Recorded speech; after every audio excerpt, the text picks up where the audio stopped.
కొల్లియం జలాశయానికి భారీగా వరద నీరు చేరుతోంది. దీంతో 10 రేడియల్ క్రస్ట్ గేట్లు 18 అడుగుల మేర ఎత్తి దిగువన ఉన్న నాగార్జున సాగర్ కు నీటిని విడుదల చేస్తున్నారు అధికారులు.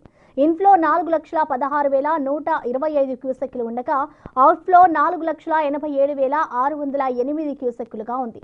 ఇక పూర్తి స్థాయి నీటి నిల్వ 215 టీఎంసీలు ఉండగా ప్రస్తుతం 200 టీఎంసీలుగా ఉంది. మరోవైపు కుడి ఎడమ విద్యుత్ కేంద్రాలలో విద్యుత్ ఉత్పత్తి కొనసాగుతోంది.